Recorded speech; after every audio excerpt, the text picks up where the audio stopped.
Рон лічыў, што ўсе гэтыя адкрыцці звязаныя паміж сабой. Ён верыў, што адзін чалавек можа знайсці каўчэг Ноя, а другі колы ад калясніц у заліве. І ён лічыў, што, напэўна, магчыма, каб нехта знайшоў гару Сінай. Але ён казаў, што чалавеку немагчыма знайсці ўсё гэта аднаму, асабліва за перыяд прыкладна ў 3 гады. Таму ён лічыў, што все яны аднолькава важныя. Але ён сапраўды верыў, што каўчэг запавету – гэта вяршыня Божай славы, апошняе пасланне. Ён аб'ядноўваў усё разам. Ён меў сваю ролю у часах перад другім прыходам Хрыста, і мы цалкам верім, бо Біблія так шмат гаворыць пра тое, што Ісус вернецца і забярэ тых, хто ягоны. І каўчэг запавету – гэта не проста святая рэліквія, як многія лічаць. Калі вы чытаеце Біблію, вы даведаецеся, што Бог сказаў: «Няхай яны пабудуюць мне свяцілішча, каб я мог жыць сярод іх». Гэта вельмі простая тэма, але пра яе вельмі цяжка гаварыць. Бо большасць людзей з гэтага не разумее. Яны ўспрымаюць сістэму свяцілішча як нешта, што належыць толькі старому запавету. Але Біблія – гэта адна кніга, адзін аўтар. Ісус Христос, Дух Святы натхнілі гэтых аўтараў, і гэта адна гісторыя ад пачатку да канца. У пасланні да габрэяў гаворыцца, што свяцілішча на зямлі было ўзорам свяцілішча на небе. І я не вельмі добра цытую Пісанне, але ў псальмах сказана: «Шлях твой, Божа, у свяцілішчы». І Рон верыў, што гэта быў образ працы Хрыста на зямлі, што ўсе ахвяры ў свяцілішчы былі праобразам таго часу, калі Ісус памрэ, і яго кроў заменіць усе тыя ахвяры, якія яны сімвалізавалі. Каўчэг запавету выкарыстоўваўся толькі адзін раз на год, і гэта было ў дзень прымірэння. Былі 2 казоі. Адзін быў выбраны як казёл для Господа. Гэты казёл прыносіўся ў ахвяла.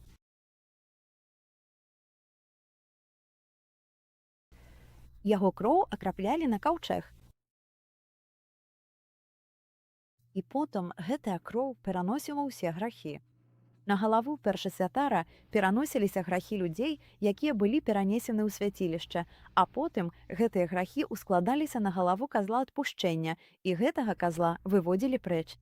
І кожны год, калі людзі прызнаваліся ў сваіх грахах, ускладаючы іх на галовы ягнят і казлоў, іх грахі зноў траплялі ў свяцілішча.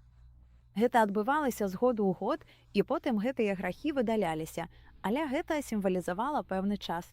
Мы верым, што ўсе грахі, у якіх людзі прызнаваліся на працягу стагоддзяў, будуць выдалены з нябеснага свяцілішча, дзякуючы крыві Хрыста, і таму яго кроў павінна была быць прынесена на месца міласэрнасці. І так і адбылося.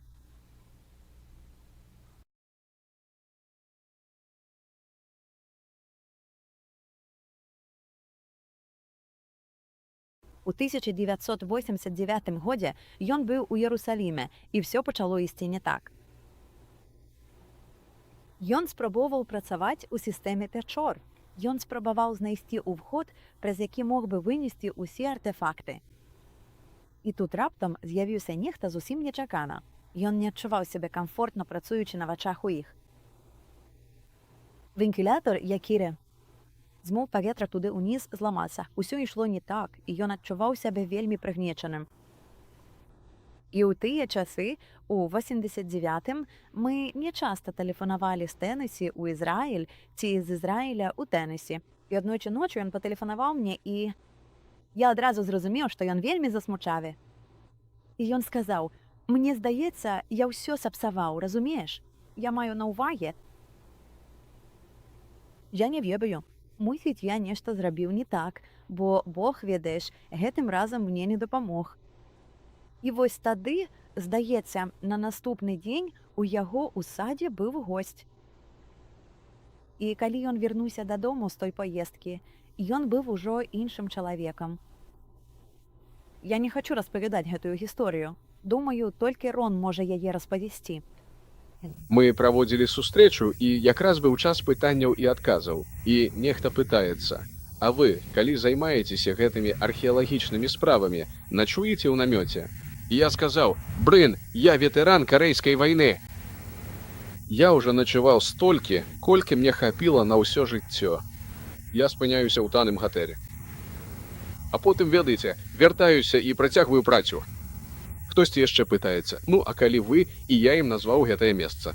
Я сказаў: «Я спыняюся ў гатэлі Джерусалем на вуліцы Анапаліс, на поўнач ад дамаскіх варот». Хтосьці яшчэ спытаў: «Калі вы вяртаецеся?» Я адказаў: «Прыкладна ў сярэдзіне верасня». Дык вось, я збярог грошы, сабраў сваю верную каманду для раскопак, і мы рушылі ў дарогу.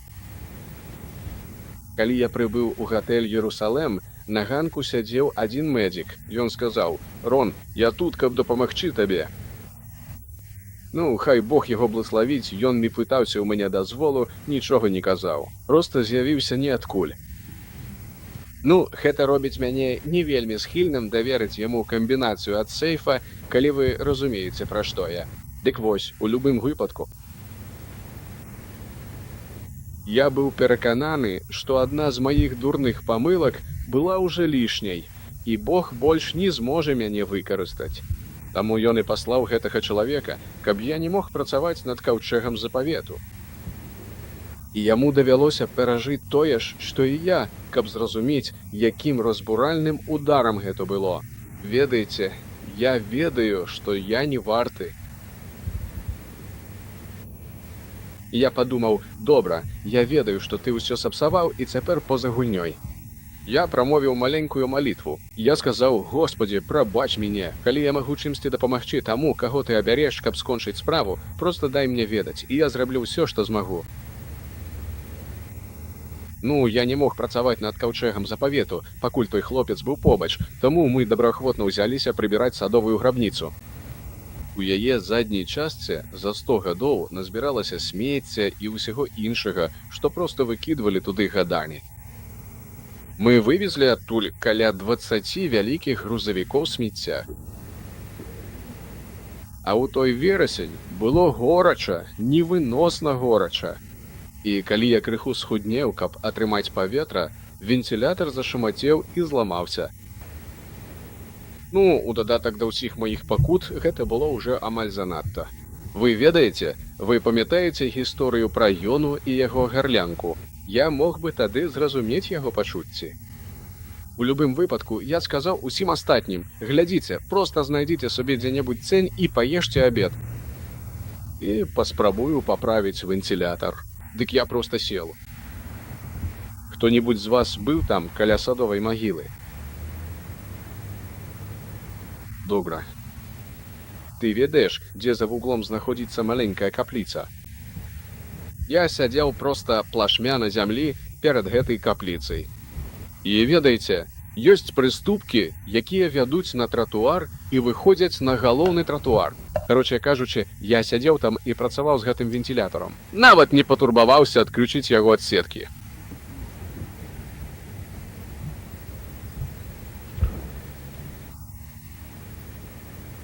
Голас сказаў мне: «Бог благаславіць цябе і тое, што ты тут робіш».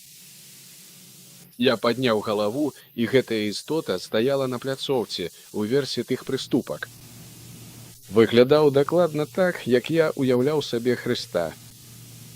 І вопратка на ім была. Яна была не зусім такая, як носяць мусульмане сёння, але больш падобная да гэтага, чым да ўсяго іншага, што я бачыў. Дык я спытаў: «Вы мясцовы спадар?» І ён адказаў: «Не». Я сказаў: «Ну, тады вы турыст».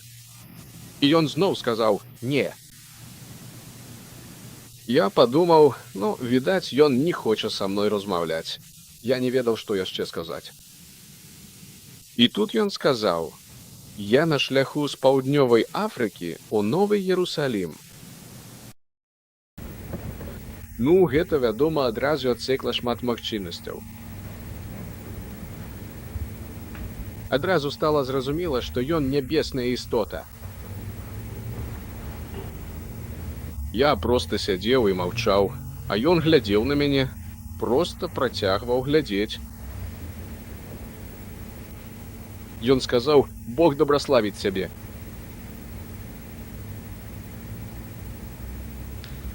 І тое, што ты тут робіш. Ён стаяў наверсе тых сходаў і пайшоў назад па той маленькай сцяжынцы направа ад той вялікай сасны і накіраваўся да галоўнай бравы. Ну, гэты доктар з усіх людзей быў адзіным, хто мог пачуць, і ён сядзеў пад кустамі ў цені, еў свой абед. І тут ён азваўся і сказаў: «Рон, як думаеш, ці не з анёлам мы размаўлялі?» Я адказаў: «Як мутма». Ну, я працаваў з вялікім энтузіязмам.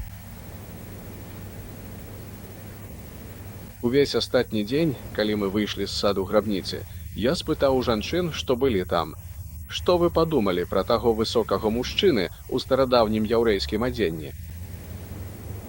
Яны паглядзелі на мяне дзіўна і сказалі: «Сёння тут такога чалавека не было». Адна з іх дадала: «Ну, спадар, вая, тут ніколі не было такога чалавека». Такім чынам, недзе паміж тым месцам, дзе ён павярнуў направа, міма той хвоі, і тым месцам, дзе ён дабраўся да офіса, ён пайшоў далей у Новы Іерусалім.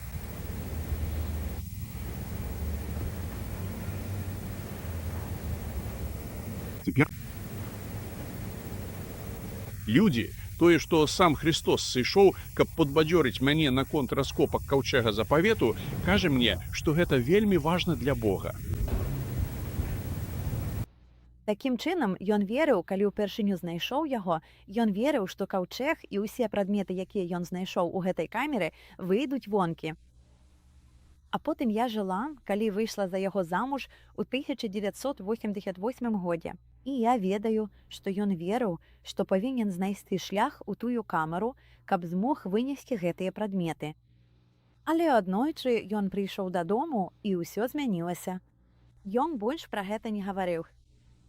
І спатрэбілася некалькі месяцаў, перш чым ён сказаў мне, што ведае, ён ніколі не вынесе каўчэг, што ён зможа вынесці толькі камянныя скрыжалі, або што яны будуць вынесеныя калі-небудзь.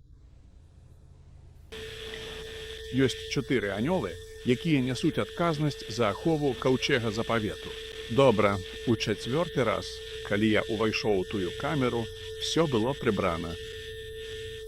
Усе прадметы начыння храма знаходзіліся на сваіх месцах, як і павінна было быць. Толькі не было заслоны паміж святым і святым святых, і на гэта ёсць прычына.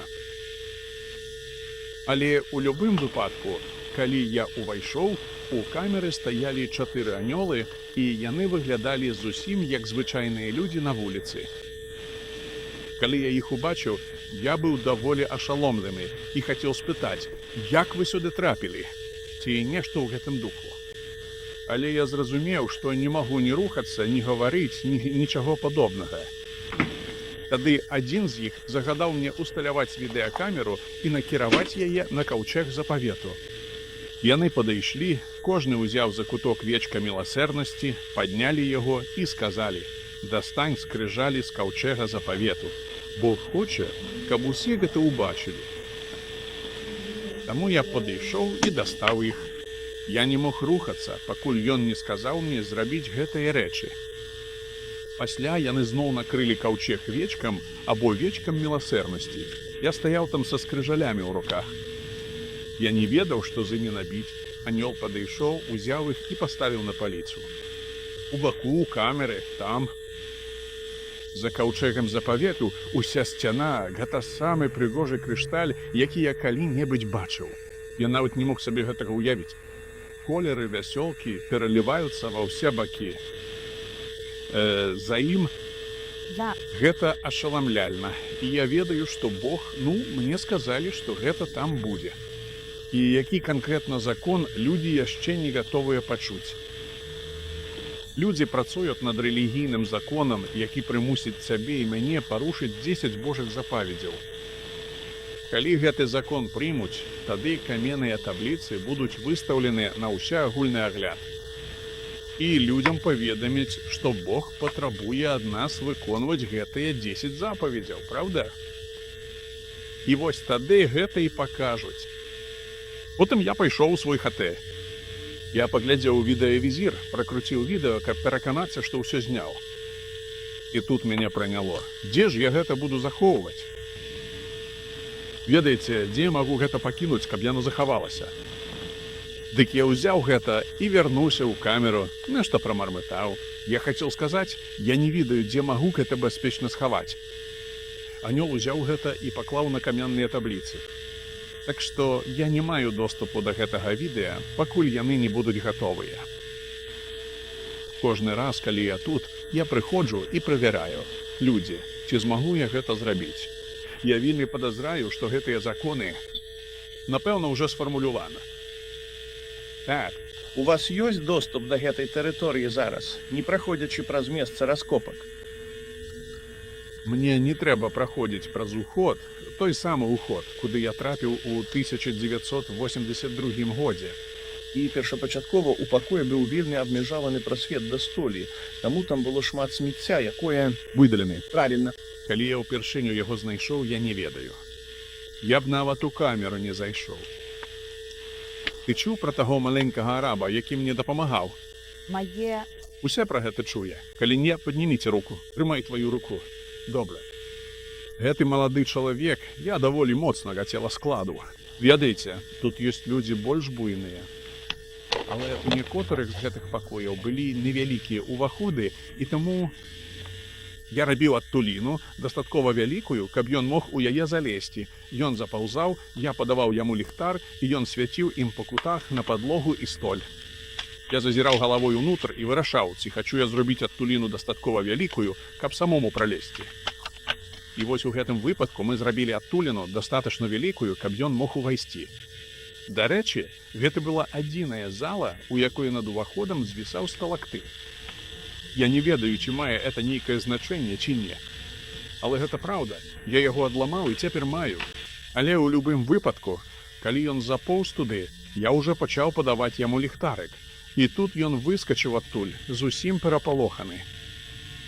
Гэта можна назваць сапраўдным жахам без розуму. І ён сказаў, што там, я больш туды не пайду.